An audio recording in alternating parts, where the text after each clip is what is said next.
신명기 32장입니다. 44절 말씀을 제가 읽겠습니다. 모세와 눈의 아들 호세아가 와서 이 노래의 모든 말씀을 백성에게 말하여 들립니다. 창조자 하나님을 찬양하라 라는 제목이고요. 찬양에 관한 말씀을 함께 나누도록 하겠습니다. 우리가 어제 신명기 31장에서 모세는 자기의 사명을 마무리해가는 과정에서 이제 출애굽 2세대가 가나안 입성을 하는 과정에 이스라엘 백성의 미래를 대비하고 있죠. 세 가지 일을 모세가 했습니다. 여호수아를 지도자로 세우는 것, 또 그동안 말을 했던 율법을 이제는 기록으로 남기는 것, 그리고 하나님의 행하심에 대해서 노래로 그것을 가르치는 일을 이제 말미에가며 시작을 하죠. 그리고 오늘 신명기 32장은 모세와 여호수아가 백성들에게 노래를 가르치는 것을 소개를 합니다. 이제 이사야의 고백처럼 이 백성은 내가 나를 위하여 지었나니 나를 찬송하게 하려 함이니라. 아마 이게 우리의 지으심의 가장 중요한, 하나님을 예배한다는 게 하나님을 찬양하는 거잖아요. 그렇죠? 우리의 삶이 하나님을 찬양하는, 내 삶 자체가 하나님 앞에 찬양의 제물이 되는 이것을 위해서 하나님이 이스라엘 백성들을 선택을 하셨죠. 그죠? 그렇게 실은 이 모세의 노래 속에 담긴 이 찬양의 내용이 뭘까? 그러니까 모세가 도대체 어떤 하나님의 행하심을 이스라엘 백성들에게 노래로 만들어서 가르치고 있는가?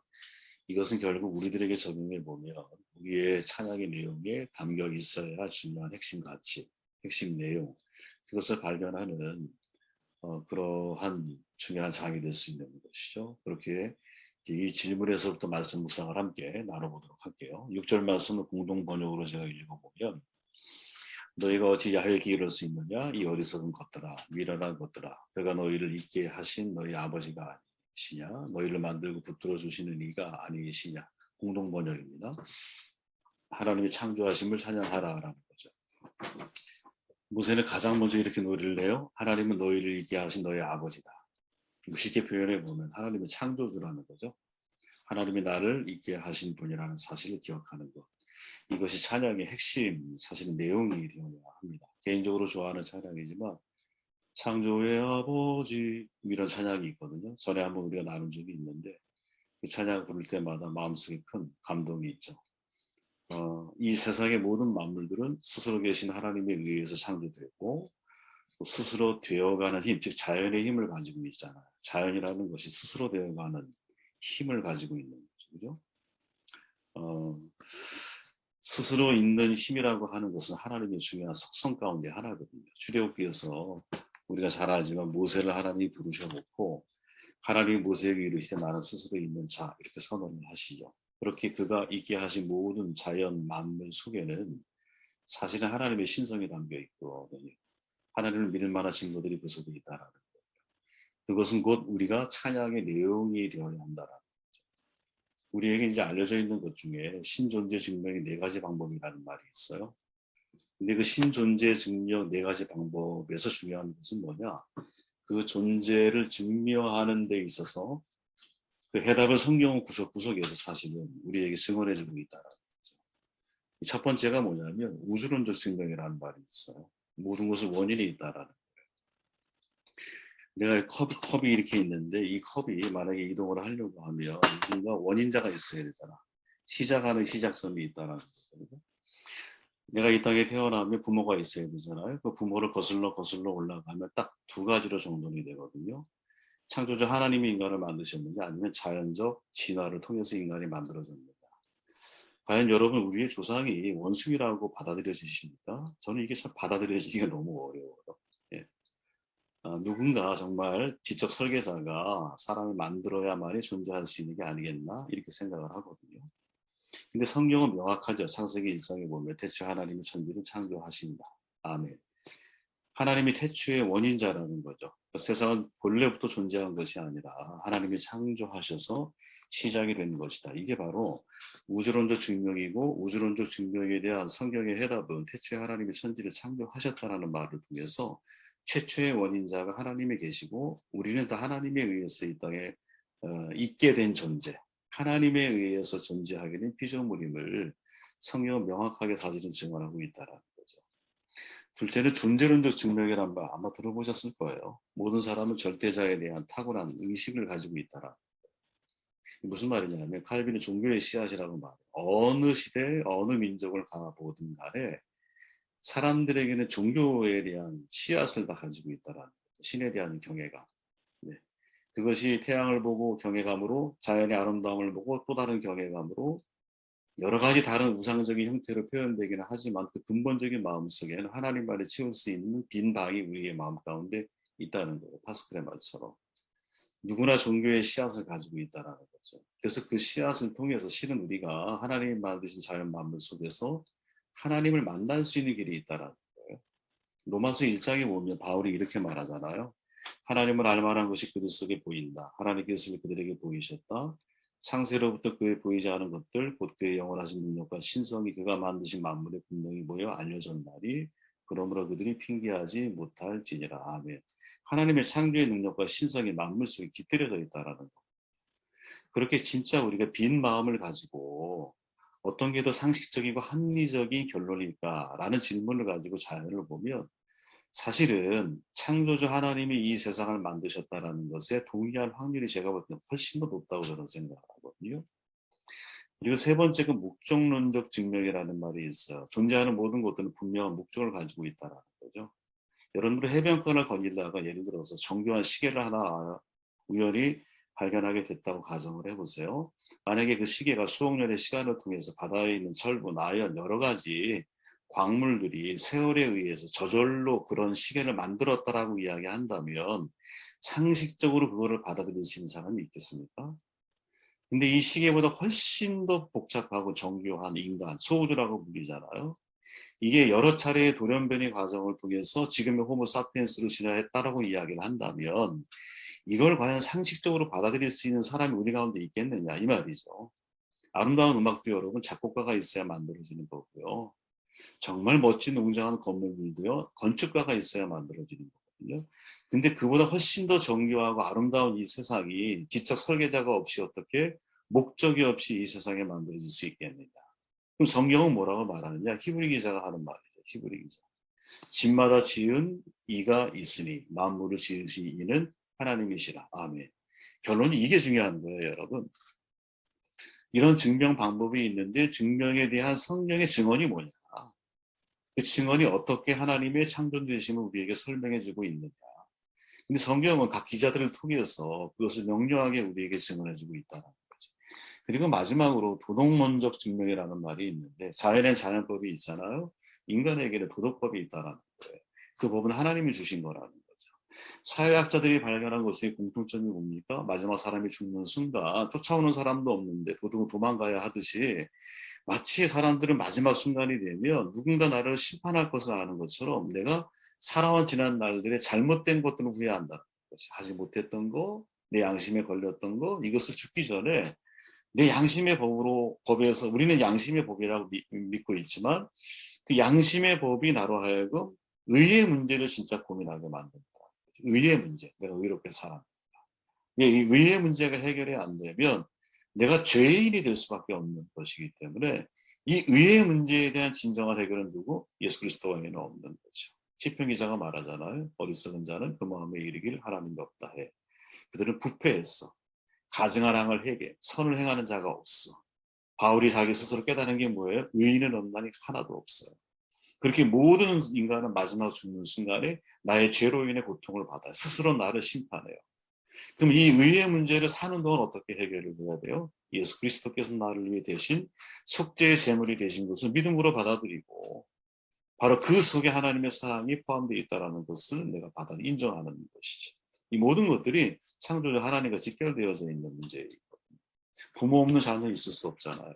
창조주가 없는 피조물이 있을 수 있겠습니까? 이게 찬양의 근본이라는 거죠. 하나님은 창조주이다. 이것으로 인해서 인간의 위치가 결정이 되는 거거든요. 우리는 그분의 피조물이 되는 거예요. 창조주 하나님은 피조물에 대한 분명한 목적을 가지고 계시거든요. 그러니까 모세가 말하죠. 어리석고 지혜 없는 백성, 지금 이스라엘 사람들을 가리켜서 한 말인데 이 백성이 실은 누구예요? 우리라는 거지. 하나님의 창조하심을 망각하고 살아가는 사람. 내가 스스로 이 땅에 태어난 것처럼 더 이상 고민하지 않는 사람. 고민해야 되거든요. 왜? 내 인생에 달려있는 문제죠. 내 영혼의 문제가 달려있는 거잖아. 그러나 우린 진지하게 고민하지 않아요. 진짜 고민해야 되거든요. 내가 어디로 와서 어디로 가야 하는지를 깨달아야 되거든요. 그리고 이것을 깨닫는 사람이 인생의 바른 목표를 가질 수가 있어요. 왜 예수님의 삶이 위대해질 수밖에 없었느냐? 예수님 고백하잖아요. 내가 어디로 와서 어디로 가야 하는지를 알아요. 우리가 하나님에 의해서 이 땅에 있어진 존재가 되었다면 다시 우리가 돌아갈 곳이 하나님 품이라는 사실을 기억할 때 내 삶이 조율되어질 수 있는 거지. 그러니 이 하나님을 내가 알아갈수록 하나님을 찬양하지 않을 수 없다라고 모세는 이제 이 32장 서두에서부터 선포를 해주고 있다라고 생각을 합니다. 6절 말씀을 다시 읽어볼게요. 그가 너희를 있게 하신 너희 아버지가 아니시냐, 너희를 만들고 붙들어 주시는 이가 아니시냐. 아멘. 하나님의 붙드심을 찬양해야 한다라는 거죠. 모세는 창조자 하나님을 너희 아버지라고 불러요. 그죠? 창조자 하나님은 이스라엘을 자녀로 삼으셨다라는 말이에요. 9절에 가보니까 여호와의 분깃은 자기 백성이라. 야곱은 그가 택하신 기업이다. 이렇게 말을 해요.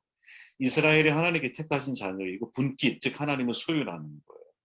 우리의 소유는, 나의 소유는요, 내가 아니에요. 내가 예수 그리스도를 믿고 구원받는 백성이 되는 순간 사실은 그때부터 완전히 바뀐 게 있어요. 그게 뭐냐? 소유권이 사라진 거예요.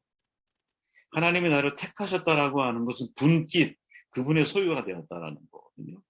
이거를 인정하느냐 인정하지 않느냐에 따라서 내가 그리스도인이 되기도 하고 사탄의 자식이 되기도 해요. 베드로가 여러분 매우 중요한 장면이잖아요. 그죠? 하나님의 일을 생각하지 않는 순간 사탄의 도구가 되는 거거든요. 우리도 똑같은 거예요. 내 소유권이 누구에게 있느냐, 소유권을 누구로 인정하며 인생을 살아가고 있느냐. 이게 매우 중요한 신앙의 분기점이 될 수 있는 것이죠. 하나님은 모든 민족 중에서 가장 작은 이스라엘을 택하셔서 당신의 자녀를 삼으셨고 모든 민족을 대표하기 위한 제사장 나라로 세우셨잖아요. 그들은 세상에 살지만 하나님의 소유야. 그래서 애굽의 길에서 벗어나 가나안의 길로 걸어가야 할 구도자인 거예요. 언약궤가 있는 성막의 지시를 따라 움직이는 신앙인들이 되어야 했어. 광야에서. 그죠? 즉 언약궤가 있는 말씀의 지시를 따라 움직여 나아가는 것이죠. 그러니까 하나님께 소유권이 넘어간 사람들의 행동은 말씀 순종이라고 하는 과정을 통해 표현되고 드러나는 거예요. 그리고 그 말씀 순종이 결국 복과 저주의 길 속에서 겉으로 볼 때 힘들고 어려운 길처럼 보이지만 그 길이 복된 길이라고 하는 것을 경험하게 되는 삶을 살아가는 것이죠.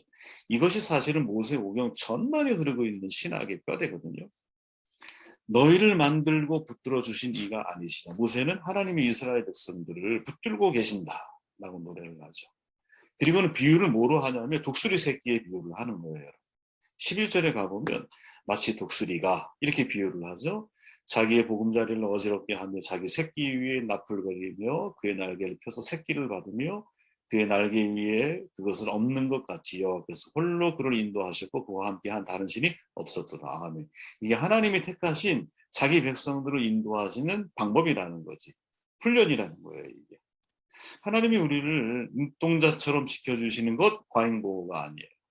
눈동자처럼 직접 보호해 주시지만 우리를 어떻게 병아리가 아니라 닭이 아니라 독수리가 되기를 원하신다라는 거죠. 그죠? 닭의 눈이 아니라 독수리의 눈을 가지고 나의 인생을 바라봐야 되는 거죠. 닭은 30cm를 본대요. 독수리는 인간보다 8배 눈이 좋대요. 8.0이래. 보통 시각이 8.0. 어마어마한 거죠. 그죠? 8.0이면 어디까지 보는지는 모르겠어요. 제가 엄청난 시력을 가지고 있어요. 근데 이 독수리가 자기 새끼를 품고 기르듯이 하나님이 우리를 기르신다고 모세는 비유하는데 그걸 어떤 내용을 소개하느냐. 새끼가 어느 날 독수리 둥지는 단단하잖아요. 편안해요. 안전해요. 어느 날 때가 되면 새끼를 날개에 대어 하늘로 올라가서 떨어뜨린다. 그죠? 떨어지기 직전에 어떻게 다시 힘찬 날개를 펴서 그 새끼를 업고 가는 거야. 그게 자기 새끼 위에 너풀거리며 라는 표현. 또 그의 날개를 펴서 새끼를 받으면 그의 날개 위에 그것을 엎는 것 같이 라고 하는 표현의 의미인 거죠. 그죠? 언제까지 이 일을 반복하느냐? 자기 힘으로 날 수 있을 때까지. 이게 우리가 우리의 인생을 통해 신앙인들이 경험하는 과정이죠. 신앙생활을 내가 열심히 하면 할수록 여러분 이상하게 시험도 커요. 내가 신앙생활 하나님께 집중하면 집중할수록 오히려 나를 더 흐트러뜨리는 일들이 많고요. 나를 무너지게 만드는 사건도 많고요. 저는 믿음의 산을 여러분 항상 제 손이 보이시면 손을 한번 따라와 보십시오. 저는 믿음의 산을 산을 다 올라가 보셔서 알잖아요. 그죠? 올라가면 또 내리막이 있어요. 또 올라가면 또 내리막이 있어요. 또 올라가다가 내리막이 있어요. 그죠? 하지만 전체적인 것을 놓고 볼 때는 계속 올라가는 거죠. 저는 신앙의 길이 이와 같다고 생각을 하거든요. 올라가면 또 내리막이 있어. 아, 그때 좌절되죠. 또 떨어지는 것 같은 거, 추락하는 것 같아요. 근데 또 거기서 힘을 내서 또 올라가면 또 어느 순간 또 떨어질 때가 있어요. 그죠? 그러니까 떨어질 때마다 느끼는 마음은 뭐냐면 하나님이 나를 버리셨는가? 하나님이 나에게 은혜 베푸심을 잊고 계시는가? 수많은 가지 복잡한 생각이 우리의 마음을 지배하죠. 그러나 그때 우리가 잊지 말아야 할 것은 그게 하나님이 우리를 성장시키는 성장통의 과정이고 그 과정이 반복되어지면서 우리는 사실은 단단한 신앙이 될 수 있다는 거지. 그럼 언제까지 이 과정이 계속 반복이 될까? 하나 예측할 수 있는 거는 내가 어떠한 상황 속에서도 비행할 수 있는 힘을 내가 갖출 때까지는 반복될 거라는 거죠. 그죠? 그때가 언제인지는 몰라. 그러나 어미 독수리가 새끼새를 기를 때 언제까지 그 훈련을 반복할까? 그거는 네 힘으로는 알 수 있을 때. 네가 비행하는 방법을 배울 때. 그죠? 폭풍으로 뚫고 구름을 뚫고 저 하늘 위로 올라갈 수 있는 힘을 길러가게 될 때까지는 반복이 되지 않을까? 근데 중요한 거, 하나님은 우리가 떨어지는 것 같은 그 순간에도 우리를 붙들고 계신다라는 것을 내가 알게 될 때, 그때 여러분 진짜 찬양이 우리 안에서 시작되는 것이 아닐까 그런 생각을 하게 돼요. 7절 말씀 읽고 정돈합니다. 옛날을 기억하라. 역대 연대를 생각하라. 내 아버지에게 물으라. 그가 내게 설명할 것이요 내 어른들에게 물으라. 그들이 내게 말하리라. 아멘. 모세는 기억하고 생각하면 물으라라고 가르치죠. 무슨 말인가 생각해 보면 하나님이 너를 지으신 목적, 너를 붙드신 목적, 즉 창조의 목적을 기억하고 노래하라라는 거지. 그죠? 옛날부터 지금까지 수 없는 과정을 통해서 하나님은 너를 지으시고 너를 붙드시고 너를 창조하신 목적들을 네 조상 때부터 지금까지 너희들에게 전달해주고 있다는 거지. 그래서 여러분 이스라엘에서 탈무드가 가르치는 기본적인 교육 목표가 보통 변순복 교수에 의하면 3단계 정도 있다라고 이야기를 해요. 1단계는 뭐냐? 하나님을 받아들이는 거. 제가 아까 말했듯이 창조자 하나님을 내가 인정하는 거지. 저는 그렇게 표현했을 뿐이에요. 그럼 2단계는 뭐냐? 하나님이 살아서 활동하고 계신다라는 것을 바르게 이해하는 거예요. 두 번째 제가 이야기했듯이 하나님이 나를 붙들고 계신다라는 걸 알아가는 거지. 내 안에 계속 활동하고 계세요. 그죠? 그럼 3단계는 뭐냐? 하나님의 창조의 목적을 회복하는 거예요. 이 세상의 모든 피조물을 창조하실 때 목적 없이 창조한 피조물은 하나도 없어요. 그래서 탈무드의 교육 목표를 이렇게 보통 말을 해요. 하나님의 창조 목적을 회복하는 교육을 해야 한다. 우리가 질문을 해봐야 되고 나는 하나님이 나를 창조하신 목적들을 알고 있는가? 그 창조의 목적에 합당한 삶을 살아가고 있는가? 저는 그거를 사명이라고 저는 표현을 자꾸 하는 것이고, 그죠?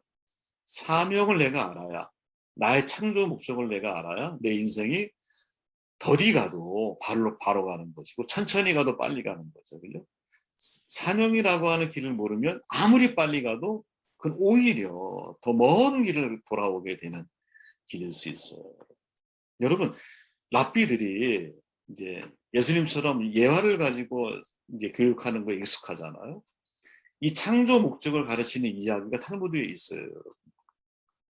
다윗의 이야기인데 다윗이 어느 날 양지 바로 따뜻한 곳에 쭈그리고 이렇게 앉아 있는데 거미 한 마리가 나오더니 나뭇가지 놓은 거미줄을 막 쳐요.